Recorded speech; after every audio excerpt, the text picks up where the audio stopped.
Guys, आज अपन एक बहुत ही important and interesting topic discuss करेंगे, that is phase diagram of CO2। क्या चीज? Phase diagram of CO2। इससे पहले अगर तुम्हें एक डेफिनेशन पूछूं कि फेज होता ही क्या है, फेज क्या होता है? फेज क्या होता है बताओ? एक पार्ट ऑफ सिस्टम होता है जो होमोजीनियस होता है, किसमें? Chemical and physical, through out. Through out और केमिकल फिजिकली क्या होता है? फिजिकल एंड केमिकल स्टेट में थ्रू आउट वो होमोजेनस होता है।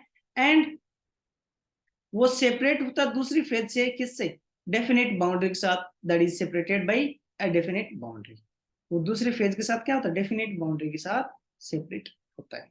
अब अपन फेज डायग्राम स्टडी करते हैं, किसका?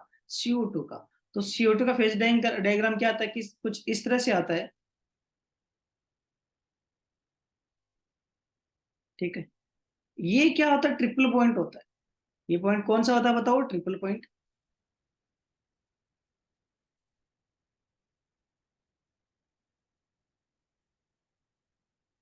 कौन सा पॉइंट है? Triple point. जो ये वाली लाइन है, ये इस साइड क्या होता है? सॉलिड, क्योंकि हाई प्रेशर लो टेम्परेचर पे सॉलिड होता है। इधर क्या है? लो टेम्परेचर है, लो प्रेशर है और हाई टेम्परेचर इस साइड है बोल दो। बट यहाँ पे क्या? लो प्रेशर है और इस रेंज में क्या? हाई टेम्परेचर है। तो यहाँ पे क्या एग्जिस्ट करेगा? Gas.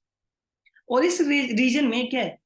Moderate pressure and moderate temperature है। तो इसको क्या बोलते हैं? ये कौन सी फेज होती है बताओ? ये लिक्विड होता है। यहाँ पे अगर तुम देखते हो ना, तो इस रेंज से तुम्हारे क्या स्टार्ट हो जाता है बताओ? इसके बाद ये पॉइंट किसके रिस्पेक्ट में होता है बताओ? Critical point. यहाँ से क्रिटिकल टेम्परेचर होता है और ये पॉइंट कौन सा होता है बताओ? Critical point. ठीक है। और इन इसके रेस्पेक्ट में जो टेम्परेचर होता है वो कौन सा टेम्परेचर होता है? Critical temperature. अब अगर मैं बात करूं ट्रिपल पॉइंट, ट्रिपल पॉइंट पे जो प्रेशर होता है ना किसका? CO2 का, वो होता है 5.11 ATM। कितना? 5.11 ATM। और जो ये 1 ATM होता है इसके अराउंड ये टेम्परेचर होता है -78 डिग्री सेल्सियस। और ये 1 ATM प्रेशर पे इतना प्रेशर। यहाँ पे क्या है? गैस है। तो ये वाली लाइन क्या बताती है बताओ?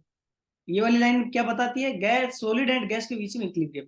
सॉलिड से गैस में आना मींस सब्लिमेशन, और गैस से डायरेक्ट सॉलिड में जाना मींस डिपोजिशन। सॉलिड से लिक्विड जाना मेल्टिंग, है ना। और लिक्विड से सॉलिड जाना फ्रीजिंग। इधर लिक्विड से किधर जा रही हो? गैस, इस लाइन के अबाउट। कौन सी लाइन? ये जो लाइन है इसकी लाइन के अबाउट। लिक्विड से गैस में जाना वेपोराइजेशन, और वेपर से गैस में जाना वापस कंडेंसेट होना। ठीक है। अब अगर मैं तुमसे बात करूं कि तुमने सॉलिड CO2 लिया हाथ में, सॉलिड CO2 हाथ में लिया, तो टेम्परेचर क्या है बताओ? 25 डिग्री के आसपास। तो मीन्स अगर ये लिक्विड रहता है, सॉलिड रहता है, तो 180 पे अगर सॉलिड रहना है तो टेम्परेचर क्या होना चाहिए? -78। तो मैं ड्राई आइस का फंडामेंटल बताने जा रहा हूँ। जैसे तुमने हाथ में क्या लिया? ड्राई आइस, तो टेम्परेचर 25 डिग्री सेल्सियस होगा।